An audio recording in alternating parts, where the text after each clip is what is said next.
It's the passion, it's the delusion that unites us all. The Maiden Voyage for the podcast. Andrew Wadden alongside Ari Daniel. You are looking at two long-suffering Toronto Maple Leafs fans who at times, have fed into the delusion. But I think right now, you and I, we both see this team not through rose-colored lenses, though probably dip our toes into those waters at some point here throughout the podcast. But Ari, we're 8 games into the regular season for the Toronto Maple Leafs. We know the Toronto Maple Leafs, they love a regular season. They're really good at a regular season, but we all know what happens when it comes to playoff time. We can't talk about playoffs now. We have to talk about what's in front of us, what we've seen. And through 8 games, Ari, there's been some good, there's been some bad, but I'll tell you what, as we record this right now, there has been some ugly over the last 2 games. Yeah, I mean, essentially this is all a dress rehearsal for playoff time, but at the same time, you kind of almost wonder how this team would fare if maybe their regular season wasn't as good as it's been the past 7 seasons. Like, let's say they finished in a wild card spot. I'd say they'd be much more likely to get out of the first round, or at least get out of the first round, easier than they have the one time in the past. You wonder if they face some struggles and more adversity during the 82-game season than they normally do, if perhaps they'd be more fit for the playoffs. They've been facing the pressure all season long to go into another pressure-filled situation, whereas, the way it's gone the past couple years, they kind of cruise through the regular season, aside from some struggles they might have at points in the season. Historically, they tend to have rough Octobers, and every team goes through a rough patch. They're not going to win all 82, but it's interesting to see what they've looked like the past 2 games on the heels of an outstanding performance against Tampa Bay. That's what we've seen historically as well. A good team that can match up against the league's mediocre teams on any given night and perhaps run them out of the building. But they always, no matter what time of year, whether it be playoff time or early in the season, they do struggle against teams that are of their caliber. Boston, the Rangers, Tampa Bay, and so on. But they really brought it the other night against Tampa Bay and then seemed to break down the past 2 games. At the same time, I would argue that St. Louis, they're not a bad team. You're like a purgatory team, right? Right. One of those guys is on the fringe of the playoffs. The one thing that bothered me about the St. Louis game was the fact that, the Columbus game was like a throwaway. And they, rightfully admitted it. Listen, we got to be better. We're going to be better. But then they have that effort against St. Louis. But not only the fact that it was, the continuation off of the Columbus game, but also the fact that it was Craig Berube's old team and you didn't even get up for him. There's probably money on the board from your new head coach and you couldn't snatch it. He put it right back in his pocket after that effort. So I think that's the thing that really sort of bothers me and I think bothers Leaf fans as well because of what you said. You have that incredible game against Tampa, then you follow it up with 2 stinkers like that. Yeah, and I do really wonder about the decision to start Joseph Woll. I realize in today's NHL, for a variety of reasons, getting the guy who you think might be the guy in the net as soon as possible to get him a start and see how he's doing is the way that modern day NHL, that's their thought process when it comes to goalies, when it comes to young players, when it comes to players who have high promise, early picks, and so on. At the same time, looking back on this, playing Monday morning quarterback on that St. Louis game, I do think that maybe they should have just waited until the first back-to-back to give Woll his first start. I think that would have been best for the team. At this point, I think it's Woll's net to win back and Joseph and Anthony Stolarz' net to lose. Obviously, they wanted to get him a game as quick as possible. But I think it would have been perfect to just ride it out with Stolarz.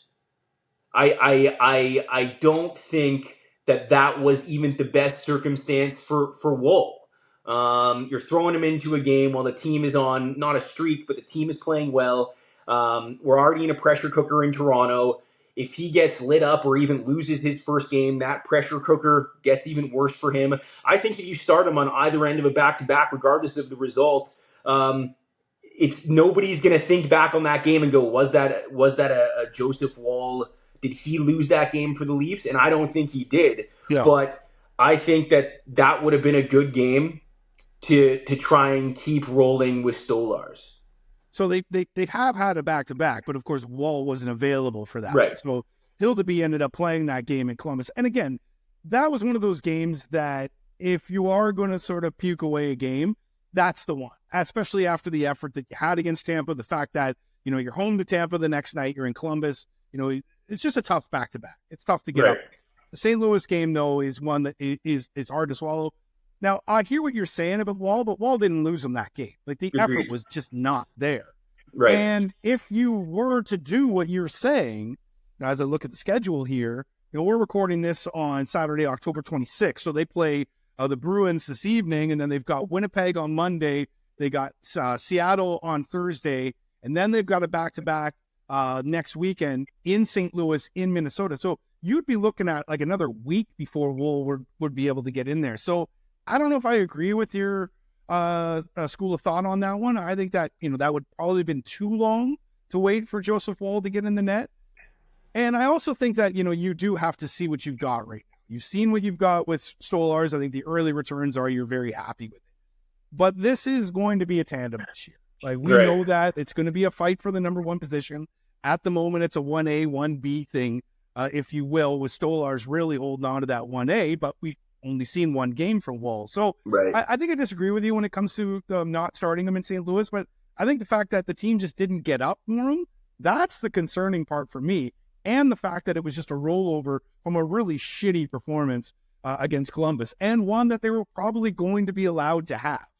Right. But you can't follow it up with a, another stinker like they had against St. Louis. And the fact that, there were so many different sort of scenarios that, sort of played into the Leafs' hands, whether it's Berube, coaching against his old team, a team that he won a Stanley Cup with, whether it's Joseph Woll being from Missouri, and the fact that it's, his home state's team that he's playing against, although I kind of find that stuff to be complete bullshit, especially when you're a professional athlete. Like, this isn't, pee-wee hockey where you got to go play against your buddies or something like that. So I don't know. There was just too many things that, the Leafs could have sort of galvanized themselves from, and they weren't able to do it. So let's see what happens against the Bruins tonight, because it's going to be a big one, and it's going to be a big week ahead for them as well, with the way that Winnipeg is playing as well. When you look at just sort of, the 8 games as a total, and, a bit of a slow start for, the core four, the big players, however you want to call it. But I think one of the more glaring sort of stats right now, and he will pick it up, but 3 goals for Auston Matthews right now. Now, I know he's getting chances, and I'm sure if you dug into the analytics that they would tell you that it's just a matter of time, that it's, everything's telling us that it's going to happen. But, 3 goals right now from the big boy, who was flirting with 70 last year, like 34 is going to get it going. Offensively, he's got to get it going. But, I mean, if we're going to compare his offensive production to, for example, William Nylander, I think that just comes down to the fact that Auston Matthews plays center. That position requires much more responsibility without the puck at both ends of the ice. And in turn, there's gonna be less production on some nights, less production on the scoreboard. But I think we can all agree that Auston Matthews without the puck is still elite. One of elite. Absolutely elite. Yeah. And there's so much he does in the defensive zone that even if he's not putting up points, he's still the most effective player, the most effective forward on most nights. Yep. And I think that you're right. He's going to pop off at some point. There's going to be like a hat trick game, and then after that, he's going to go back to his regular production. But also, the responsibility of being the captain of this team. He has to pour so many more intangibles into his day-to-day than he did before. He's worried about a lot more than just scoring goals. And I think his scoring will come as he adjusts to, in a lot of ways, a bit of a new role with this team.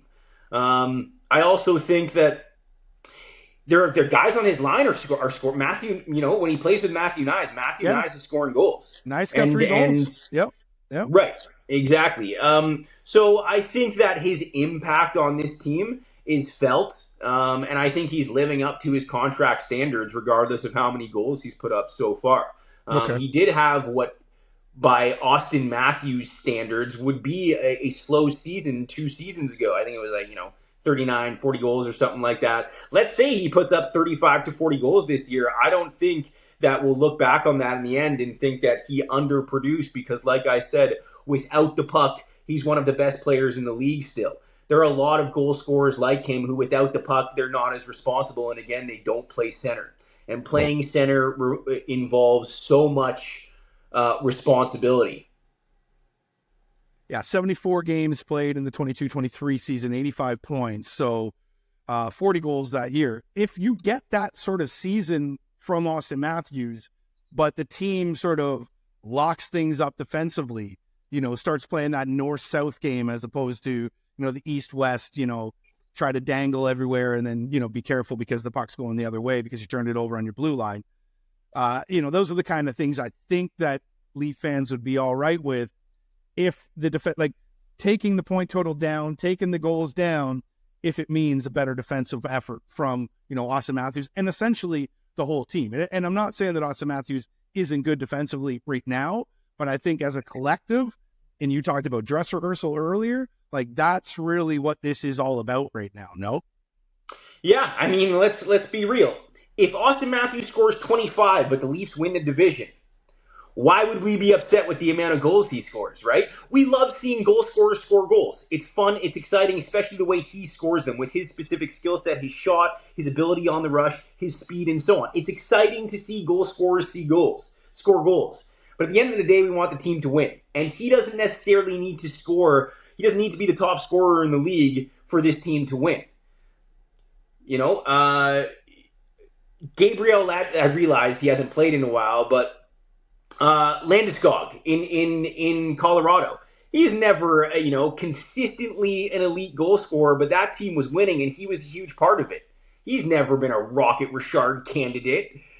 He's probably, one of the top scorers in the league a couple times, but you don't look at him and be like, that guy's going to put up, 45 each year when he was playing.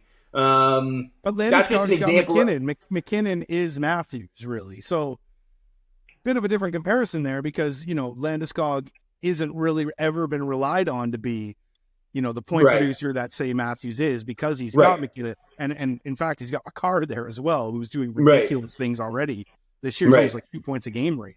So a bit of a different comparison. I see what you're saying, but, who's going to be that Landeskog? Who would be a better comparison on the Maple Leafs to be that Landeskog? And I don't know if they have that right. Could you say it is John Tavares? But does John Tavares have that in his game, nowadays? Can he sort of resort to being, maybe a lesser sort of point producer and more of a defensive player?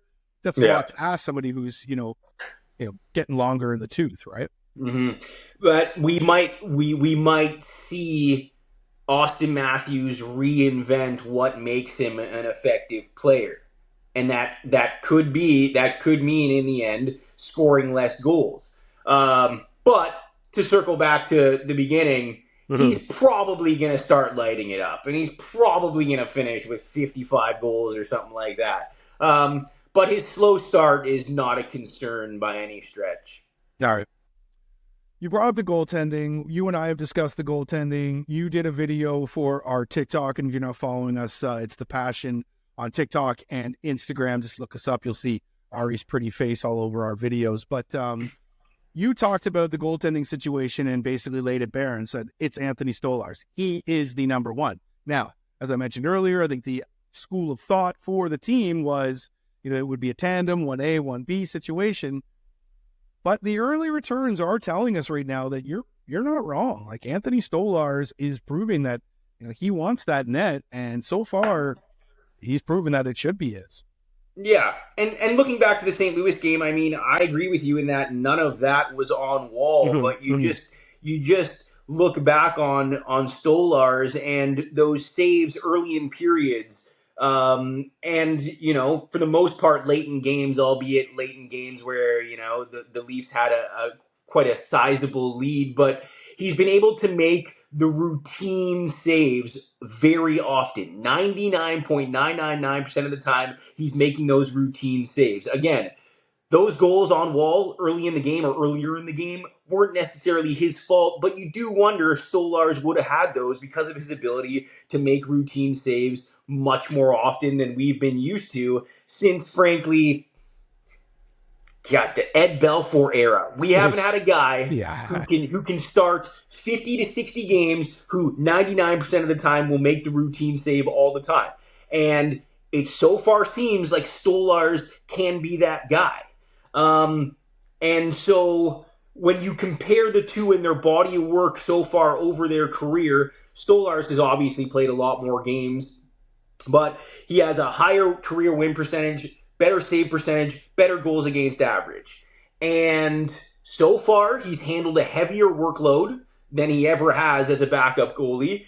And he's shown that, and let's also, it's it's funny. The other day I was playing hockey. I was playing a beer league hockey, and all these guys were talking about how, like, these Leaf fans going on about how good their goaltending situation. Like, how good can it be? Anthony Stolarz is 37 years old. Like, no, you think he's 30? Exactly. He's a 31-year-old player. Yeah. He's been in the league for a while, so and he's been in the league as a backup. So people think he's an aged player, but this guy, by goaltending standards, is relatively.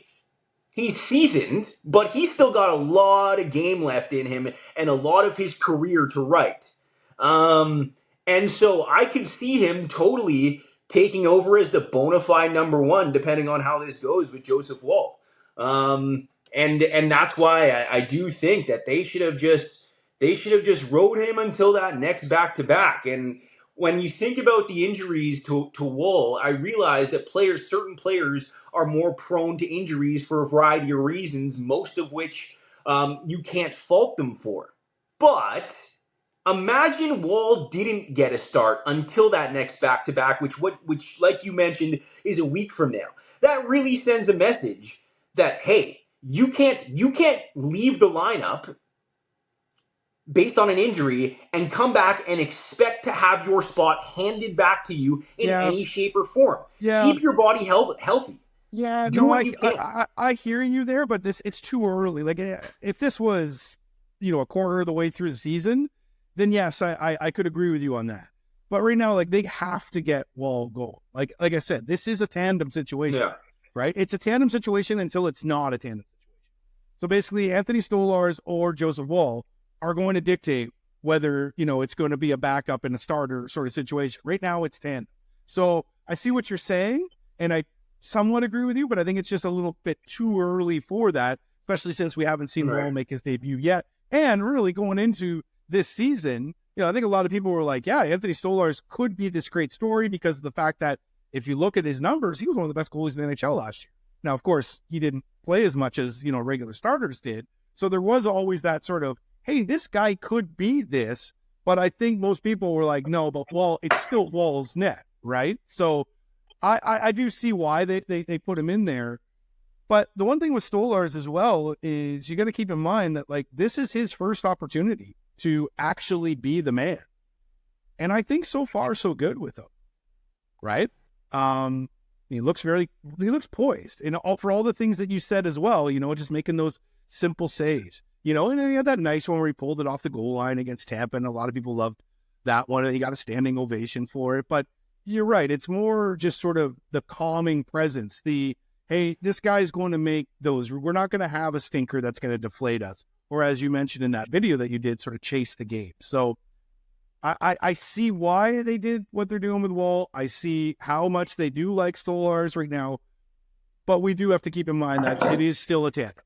And it's they're not going to determine that probably not until we get into, maybe midway through November and sort of really see what we got from both those goalies. But I mean, first of all, your beer league friends, I don't know what they're like. I don't know many league fans that are going, our goaltending situation. It's like, I'm like, I think it's going to be good. And so far, okay.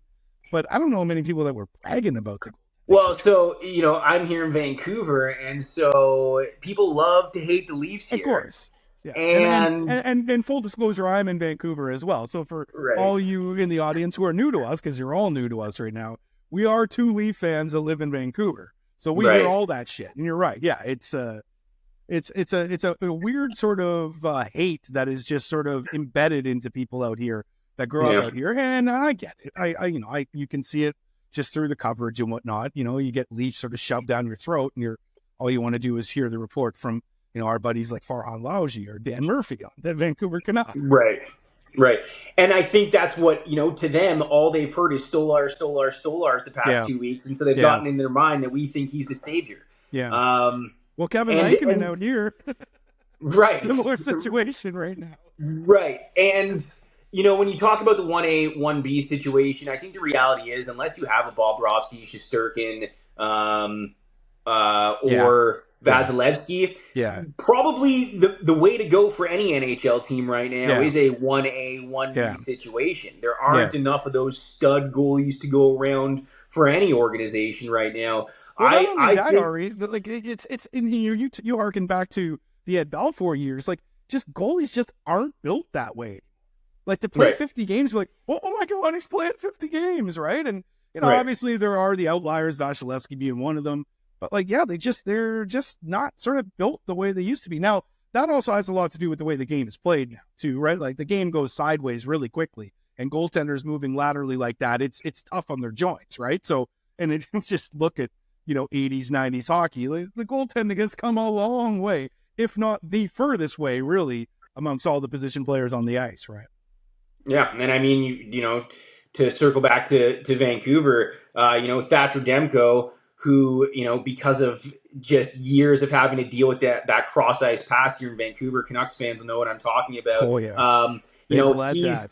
right, exactly, They bled that so much. He's found himself out of the lineup at key times in his career and probably played a lot less games. We've seen a lot less Thatcher Demko, and that's probably because, like you said, the way the game is played now and how hard it is on goalies. I also think, there aren't enough elite goalies to go around the league right now. It's a completely different discussion, but there are too many teams in the league. It's a watered down league, and they're talking about adding more, which is that's for a different pod. That's when we're for an off-season pod when we need something to chew on.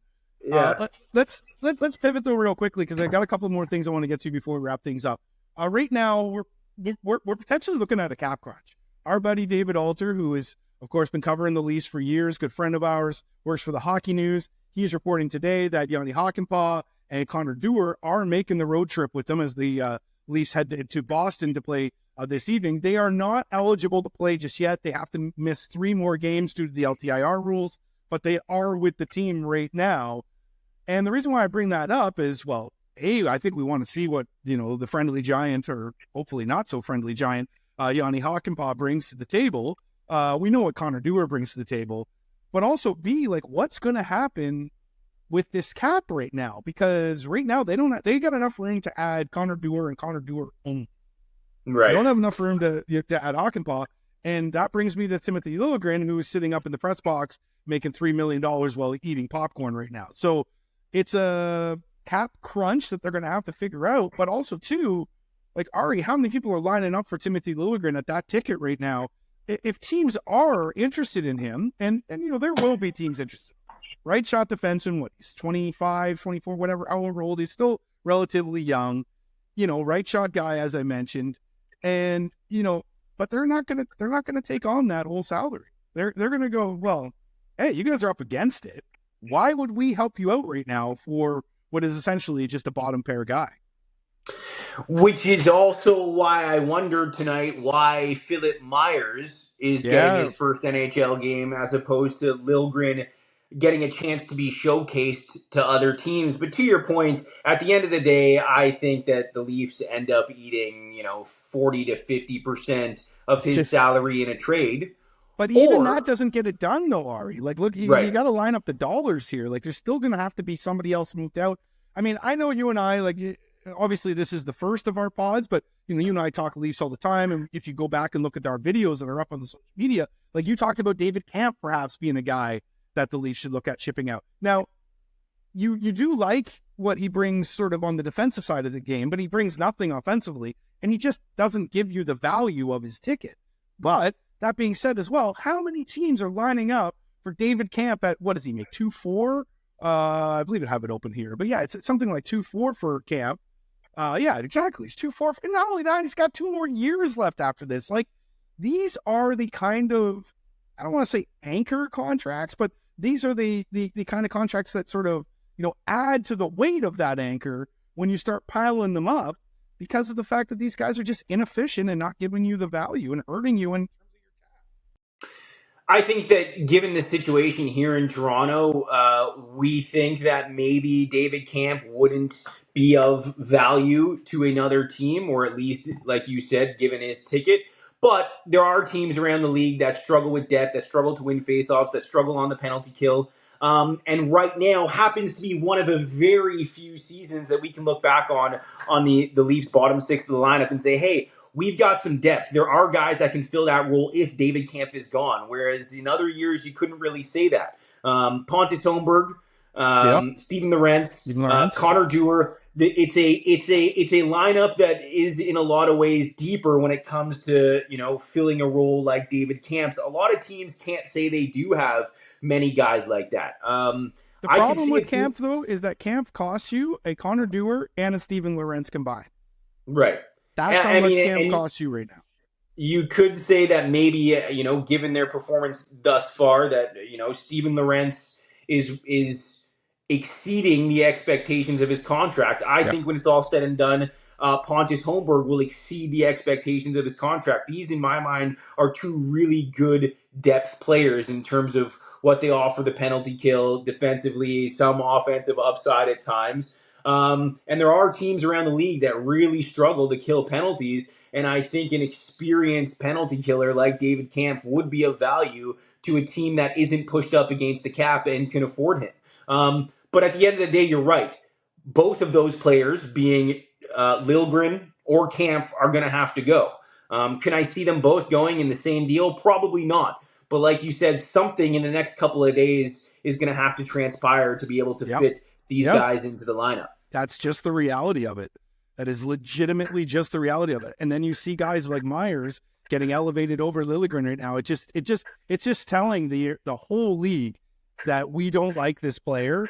We want to move him, and the rest of the league is going to go, well, we're not going to help you do that. Mm-hmm. You know what I mean? And I could see them having to eat on Liljegren for sure, but on somebody else too. And if it's David Camp, I mean, to me, it's so be it. But what an awful way to manage your cap, and it's just par for the course. It doesn't matter if it's the Dubas regime or Tree Living. The Leafs and Tree Living has to chew on this as well, because he's the one that's handed out some bad contracts too. One of them being a Liljegren as well, right? Okay, before we put a bow on this, the Four Nations that's coming up. All right, they released the jerseys this past week. I think they look sharp. I really like the Swedish jersey, by the way. The Canada's looks good, but Sweden's looks fantastic.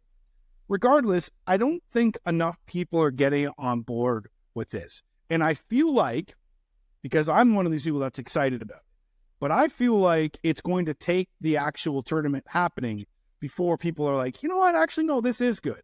And I see why, there's sort of, people that are sort of like, I don't know, it's the middle of the season, or the All-Star break. And I think there's probably going to be some teams that are going to be pretty pissy after this tournament because somebody will get hurt. And it could be somebody of significance. And you look at the players that play in these sort of best on best, like they're usually guys that are difference makers on their clubs, right? So, I can see why some people might be hesitant to get behind it, but I think it's going to be fantastic, Ari. And just seeing the jerseys for the first time just made me realize that I kind of can't wait for best on best hockey to come back. And I know it's just Four Nations. There are countries that we're not going to be able to see, and Leon Draisaitl will not be in this tournament. It's for Germany, right? We're not going to see Russia regardless, even if it was the Olympics. But I don't know, and I think I'm excited about it, and I think others are going to get behind it at some point. Yeah, I mean, I'm one of those people who right now I'm sitting back and going, well, is this really best on best? But you're right. Once the tournament rolls around, it's going to be, it's going to be exciting. It's going to be most of the best that we know of in the world playing.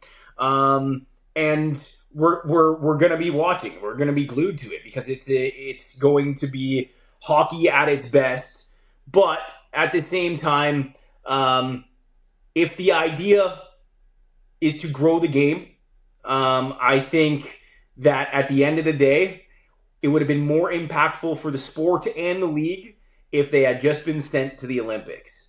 I think that's that, 2 years from now, though, bro. right, but the Olympics 2 years ago. We can't. And when you talk about, sorry. No, go ahead. When you talk about teams that are going to be a little pissy because some of their best players get injured, that's because these teams there are a lot of teams in the league that need to win to turn a significant profit. If the game was big enough, they wouldn't need to win to turn a significant profit. Well, but you're kind of arguing yourself now, though, because that's the reason why they weren't in the Olympics before. The IOC and the NHL couldn't get on the same page because, in terms of business, the NHL and the owners are going, why the hell would we do this? Like, we need to bring people. We need Connor McDavid, Auston Matthews. We need Cale Makar, Nathan McKinnon. You go on and on and on. Sebastian Aho. We need them in our arenas during the playoffs to be able to make our profit, right? And that's essentially where teams, make the most money because they're not paying the players come playoffs, right? Right. So I see the argument on why. One of the things that I don't get is, first of all, I hate that the NHL starts so late.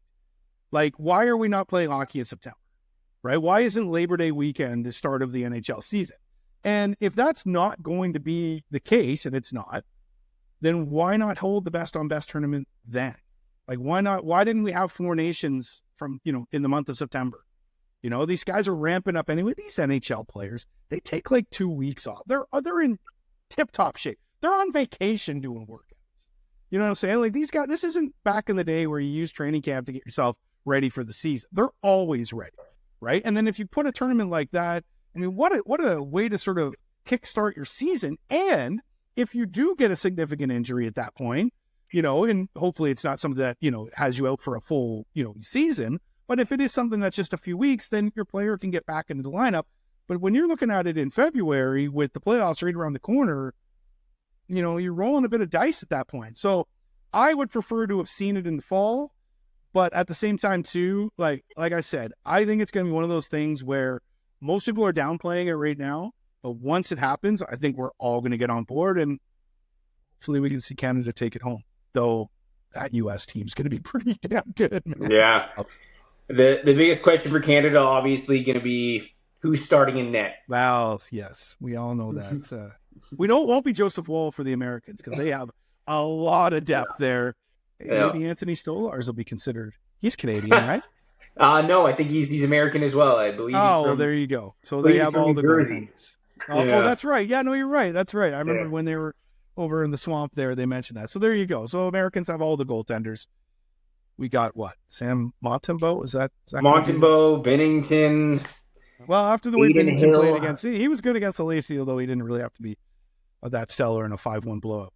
All right, Let's put a bow on this one. We're going to be doing these weekly, guys, so check in with the channel. We'll have new episodes up each and every week. We're going to try to do some live stream stuff. We got all kinds of ideas. Follow us on our social media, like I said, The Passion on TikTok, Instagram, and, of course, hit that subscribe button here if you want to hear us badgering on about the Leafs throughout the season. Thanks for listening, everyone.